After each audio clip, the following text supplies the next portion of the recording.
Ugh, I still don't understand why we have to be here, especially so early.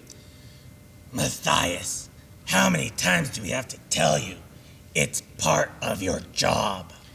If you want to be a leader, then you have to accept responsibility as well as privileges. Well, Linus, I don't see what's so important about trying to catch up with Jesus here in Magadan. Weren't you listening at the meeting at the synagogue yesterday? Well, of course. He was probably sleeping again. I was not. Or daydreaming again. I was not asleep or daydreaming. I just don't see what's so important. Do you remember when the council official got up to speak to our assembly of Pharisees and your group of Sadducees? Do you remember how he impressed upon us that we are the leaders of God's people? Do you remember when he told us to make certain that Israel's religion remained pure? And do you remember when he told us we had to set aside our petty differences and have a common goal? Please, I was at the meeting yesterday. It was long enough then. I don't need it rehashed again today. Then you should remember why we are here today. You know it's our job to watch over this Jesus fella and to listen to every word he says. That's the part I don't understand, Malachi. Why is it so important to take time to listen to some wandering teacher? Really, he's from Galilee. Nothing important has ever come from Galilee. You really haven't been paying attention, have you? Haven't you heard the reports of the huge crowds following him? They are listening to Jesus. They believe he's some kind of prophet. We have to be sure he's not leading all these people astray.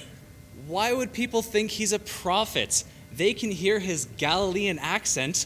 Surely they know that God wouldn't use a low-class Galilean for a prophet. Never underestimate people's ability to fall for anything. They are convinced that Jesus is a prophet, and they listen to him. But what if his teaching isn't false? Not only do you not listen to at meetings, you don't even listen to yourself. Where does this man come from? Galilee. And has anything good come from Galilee? Well, there's been a few good jokes, like how many Galileans does it take to start a fire? Forget the jokes. Don't you understand? Let me make it plain. He comes from Galilee. That means he can't be a prophet or a teacher. Since he is not a prophet, he can't be telling the truth when he tries to teach about God. So, therefore, we have to catch him in his lies and expose him as a fake and a fraud. And a way we can do that is by asking Jesus to show us a miraculous sign from heaven to prove his audacious claims that he is the Son of God and has the power to forgive sins. Great idea. I'll take notes. I already know how to forecast the weather by reading the signs of the heavens. Red sky at night, shepherd's delight. Red sky in the morning, shepherd's warning. Speaking of storm watching, we need to be aware of a political storm brewing.